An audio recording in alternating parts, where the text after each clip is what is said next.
Matthieu chapitre 22. Jésus prenant la parole, leur parla de nouveau en parabole et il dit: Le royaume des cieux est semblable à un roi qui fit des noces pour son fils. Il envoya ses serviteurs appeler ceux qui étaient invités aux noces, mais ils ne voulurent pas venir. Il envoya encore d'autres serviteurs en disant: Dites aux conviés, voici, j'ai préparé mon festin. Mes bœufs et mes bêtes grasses sont tués. Tout est prêt. Venez aux noces.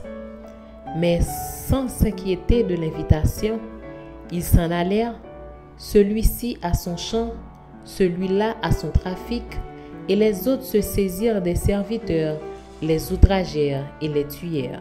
Le roi fut irrité. Il envoya ses troupes, fit périr ses meurtriers et brûla leur ville. Alors il dit à ses serviteurs: Les noces sont prêtes, mais les conviés n'en étaient pas dignes. Allez donc dans les carrefours et appelez aux noces tous ceux que vous trouverez. Ses serviteurs allèrent dans les chemins, rassemblèrent tous ceux qu'ils trouvèrent, méchants et bons, et la salle des noces fut pleine de convives. Le roi entra pour voir ce qui était à table, et il aperçut là un homme qui n'avait pas revêtu un habit de noces. Il lui dit: Mon ami, comment es-tu entré ici sans avoir un habit de noces? Cet homme eut la bouche fermée. Alors le roi dit aux serviteurs: Liez-lui les pieds et les mains, et jetez-le dans les ténèbres du dehors, où il y aura des pleurs et des grincements de dents. Car il y a beaucoup d'appelés, mais peu d'élus. Alors les pharisiens allèrent se consulter sur les moyens de surprendre Jésus par ses propres paroles. Ils envoyèrent auprès de lui leurs disciples avec les Hérodiens, qui dirent: Maître, nous savons que tu es vrai et que tu enseignes la voie de Dieu selon la vérité, sans t'inquiéter de personne, car tu ne regardes pas à l'apparence des hommes. Dis-nous donc ce qu'il t'en semble. Est-il permis ou non de payer le tribut à César? Jésus, connaissant leur méchanceté, répondit: Pourquoi me tentez-vous, hypocrite? Montrez-moi la monnaie avec laquelle on paie le tribut. Et ils lui présentèrent un denier. Il leur demanda: De qui sont cette effigie et cette inscription? De César, lui répondirent-ils.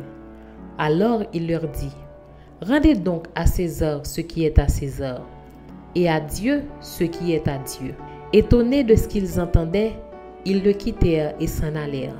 Le même jour, les Sadducéens qui disent qu'il n'y a point de résurrection vinrent auprès de Jésus et lui firent cette question: Maître, Moïse a dit, si quelqu'un meurt sans enfant, son frère épousera sa veuve et suscitera une postérité à son frère.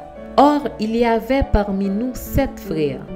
Le premier se maria et mourut. Et comme il n'avait pas d'enfant, il laissa sa femme à son frère. Il en fut de même du second, puis du troisième, jusqu'au 7e. Après eux tous, la femme mourut aussi. À la résurrection, duquel des 7 sera-t-elle donc la femme? Car tous l'ont eu. Jésus leur répondit: Vous êtes dans l'erreur, parce que vous ne comprenez ni les Écritures, ni la puissance de Dieu. Car à la résurrection, les hommes ne prendront point de femmes, ni les femmes de mari, mais ils seront comme les anges de Dieu dans le ciel. Pour ce qui est de la résurrection des morts, n'avez-vous pas lu ce que Dieu a dit? Je suis le Dieu d'Abraham, le Dieu d'Isaac et le Dieu de Jacob. Dieu n'est pas Dieu des morts, mais des vivants. La foule qui écoutait fut frappée de l'enseignement de Jésus. Les pharisiens, ayant appris qu'il avait réduit au silence les Sadducéens, se rassemblèrent. Et l'un d'eux, docteur de la loi, lui fit cette question pour l'éprouver: Maître, quel est le plus grand commandement de la loi?